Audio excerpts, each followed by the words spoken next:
of the hottest risers in rookie card value in the past 90 days due to the first massive blockbuster trade to go down this historic NFL offseason has been Jerry Jeudy. With 53 different sets manufactured by Panini in 2020, Jerry Jeudy has 3,822 different rookie cards available. And in the last 90 days, there have been 4,195 buy it now solds and another 4,002 auction solds. So by the end of this video, you're going to understand which are the best card sets to invest in, which have increased the most from before the news to after, providing you with some interesting quantitative data. So let's dig in.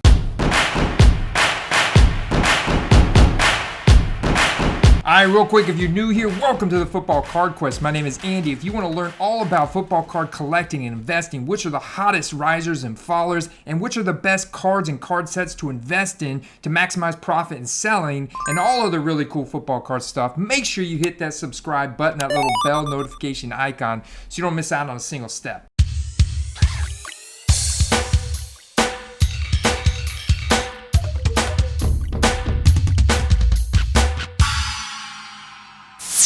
With the legendary Russell Wilson now behind the helm in Denver, a team with a well above average fan base size and having all intentions of making the playoff this year, Jerry Jeudy has some serious college and draft pedigree, the first round 15th overall pick from 2020 out of Alabama. With the youth and draft pedigree on his side, the demand for Jeudy cards have hit all-time highs since September of 2020 when he was just a babyface rookie with very little cards available. In the beginning of the video, we talked about how there were 53 different sets manufactured in 2020 and how Jerry Jeudy has 3,822 different rookie cards, and in the past 90 days, there have been 4,195 buy it now solds, another 4,002 auction solds. I also speak from personal experience on this, as I was touting Jerry Jeudy as one of the best November-December buys for the upcoming offseason to flip in March due to the quarterback upgrade incoming that we as NFL/fantasy analysts could obviously see coming, who we initially thought was going to be Aaron Rodgers, but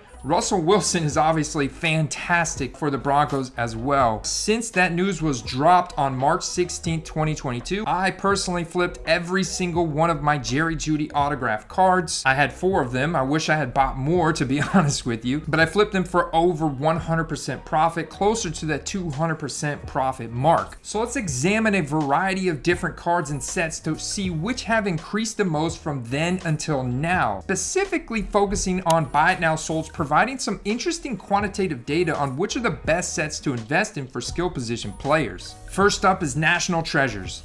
2020 Panini National Treasures Football does everything an NT set does. NT meaning National Treasures. It goes to the edge of the high end with a comprehensive mix of autographs, memorabilia, and other premium elements. A hobby box is one pack of 8 cards, and in 2020, hobby boxes have at least 6 hits, including 3 autographs. Now, since Justin Herbert and Joe Burrow have both broken out and proven to be elite quarterbacks on a Hall of Fame trajectory, they are the hobby darlings, so to speak. The only 2 available listings for this hobby box on eBay are a full box at $18,000, which is the same as a nice 2015 Nissan Murano with low mileage, and roll the dice on what you would pull, or save $3,000, get the Herbert RPA out of 99 and an empty box. Let me know in the comment section below which you would choose out of that. If it was my money. I digress. Jerry Jeudy has about 170 different rookie cards in National Treasures, and every single card is serial numbered in this set, with the most common card numbered out of 99. Included in that 170 are 15 different one-of-ones for him. Needless to say, it can be tough to find good sales data, but this is considered one of the top 3 sets in the hobby. The creme de la creme. But when you're already paying between $80 and $120 for a rookie card of a non-hype player, note again that the Russell Wilson trade was announced on March 16, 2022, and Jerry Jeudy had very much a down season in 2021. Can you make money on these cards when they break out? Whether that's from news of a big QB upgrade, a dominant performance, and or a playoff run, let's examine. Well, post Russell news, I was actually able to find virtually identical cards sold and compare compare the before and after sales price. And honestly, it's not too shabby. Someone was able to make a solid profit on these buying raw and selling raw. It's important to note that the $120 patch is much nicer than the $300 patch. So dare I say they could have got a bit more with a nicer patch? That's $180 gross profit before taxes and fees. The Prodigy RPA went from 80 to 150, grossing a $70 profit. All in all, this is why National Treasures continues to be a very solid set to invest in when you can get in on a rookie card pre-breakout at or under $80 to $100 price point. Let's move on to Flawless. Gems, actual gems, high-end autographs, and premium memorabilia.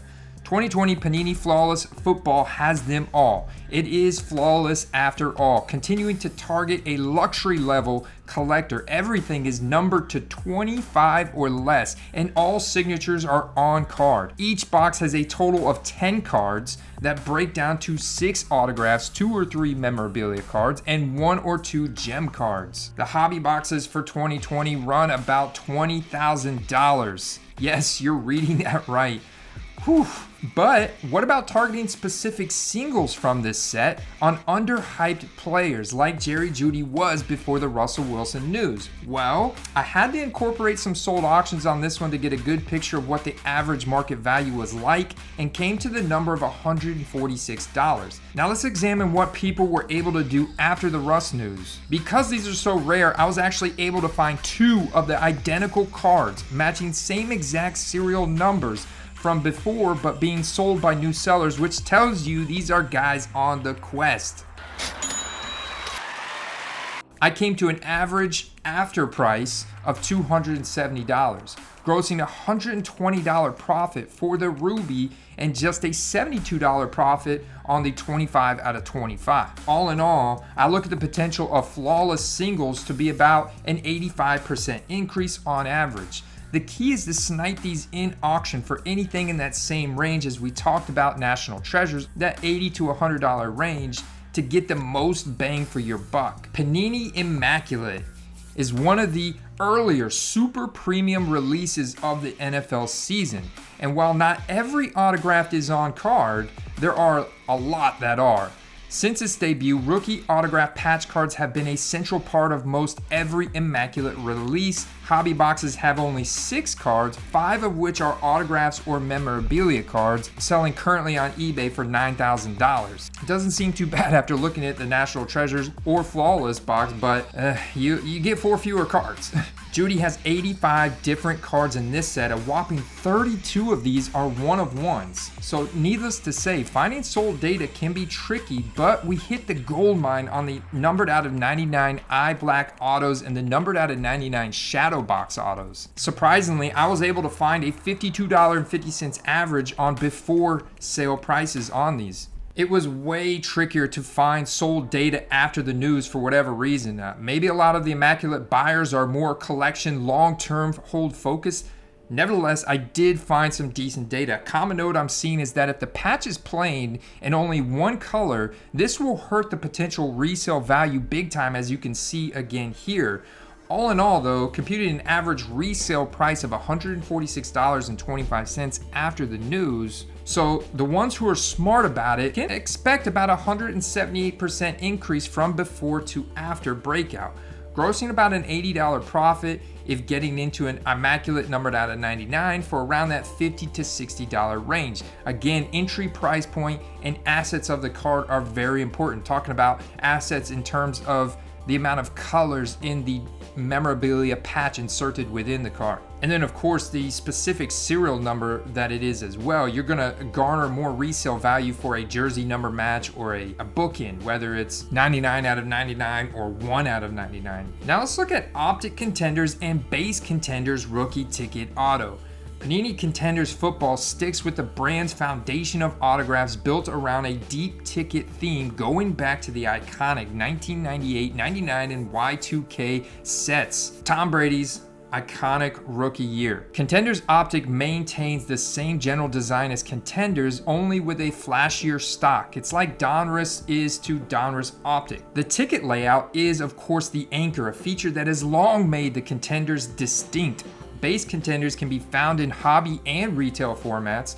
but on-card autos don't have a very high hit rate. In fact, they are pretty rare. Contenders Optic is only available in hobby box formats. This is one pack of 6 cards. Expect 2 autos, 1 insert, 1 parallel, and 2 base cards for about $1,400. Now, Jerry Jeudy has about 26 different base Contenders rookie ticket autos and about 20 different Optic Contenders rookie ticket autos. And I've found the best buy it now sales data with the Optic Contenders base rookie ticket auto, averaging out at about $25 before the news. I personally was able to snipe a Optic rookie ticket auto silver for less than $25 in auction, and I personally know several others in our Patreon Discord server that I was able to help and that were able to find rookie ticket autos for Jerry Jeudy back in October, November, December for around $20 or sometimes even less. If you want to check out what we do over there, check it out in the description below, patreon.com/footballcards. After the news, they've been selling for $80 routinely, grossing a nice $55 profit before taxes and fees,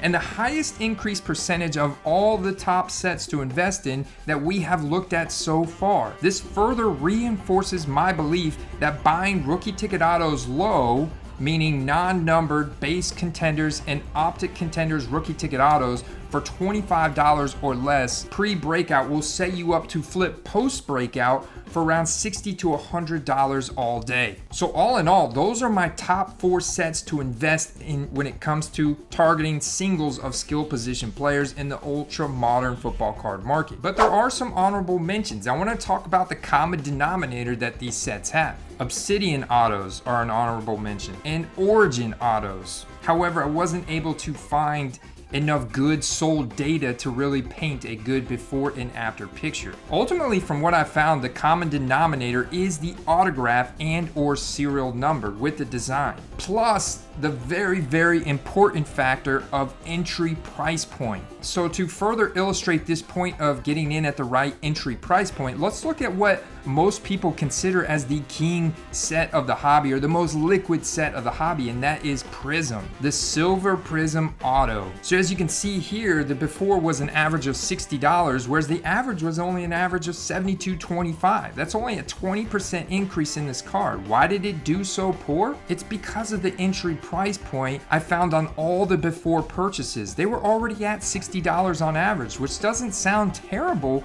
but how much are hobbyists willing to pay for that Prism brand label on a card that is non-serial numbered and has a sticker auto? Well, obviously not a whole lot more than as you can see. I dug into a lot of these, and this was a consensus that I came up with. Now, if you could have bought the Silver Prism Auto for $20 to $25, like the rookie ticket auto I showed just earlier, now you're sitting in a really good spot. However, more people are on the Silver Prism Autos, even on non-hyped players, just due to the mainstream hobby brand recognition. Shh. This is a market inefficiency that we here on the Quest will continue to take advantage of until the mainstream hobby catches on. Another example of getting in at the right entry price point is the Mosaic Silver Auto. Now, a lot of people consider this set as the redheaded stepchild of the hobby because they routinely get dumped on for overprinting and having base cards of Joe Burrow and Justin Herbert still worth only $10. And this trend carries over to basketball as well. However, with the auto variations of Jerry Jeudy pre-breakout at $20 to $25, another example of how the type of card with the autograph still has a 100% return on investment upside due to the autograph and entry price point. Now, if you want to deviate outside of serial number cards and autograph cards and getting in at that price point that we talk about and what investors and collectors are comfortable in getting in at on the high end for those cards with those assets from those brand name sets, then you want to consider the grade. Let's look at some charts of some premium base PSA 10 cards to get a better understanding about what the possible return on investment is there. Case in point, the base Optic PSA 10. Before, you could have gotten this card back in January for around $20. If you were doing that, then you were able to flip that card after the news in a buy it now scenario for around $50. That's a 163% increase. So once again, you can see the range that people will pay for these post breakout. So if you know that people will pay $50 to $75 for the 10 grade of a base card post breakout, then all you have to do is plan your entry price point accordingly. It just so happens that, again, the perfect low entry price point is around $20 to $25, just like those rookie ticket autos. Voila! Again, looking at the base Prism PSA 10 right off the bat, it went up from about that $20 price point on average to people reaching for it and paying $75. So in conclusion, I've found this same trend for base Donruss PSA 10s and other random sets, including plates and patches, Panini Phoenix. It all comes down to understanding the price tier those card assets get up to and what you are getting in at. So I can't wait to hear, guys, which questions this has raised for you around, these price tiers that people are willing to pay for super premium assets like on-card autographs, low serial numbers, 3-color jersey patches, and brand recognition such as national treasures, potential gems in the card like Flawless, Immaculate with those beautiful RPAs,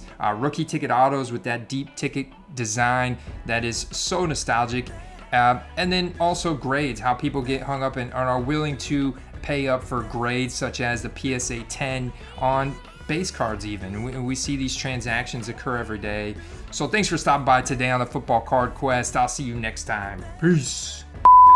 In the eyes of the hobby, it doesn't matter that Russ likes to throw to the outside more often than not, and that Cortland Sutton primarily plays on the outside, wins in contested catch scenarios, wins against man coverage more often than not, and has already had a true breakout season in 2019 with the likes of Joe Flacco, Brandon Allen, and Drew Lock, who all pooped the bed. Ultimately, in my opinion, Sutton fits a wonderful mold that lends well to going nuclear with Russell Wilson this year. However, Jerry Jeudy has been speculated to be the new Tyler Lockett of sorts for Russell Wilson, and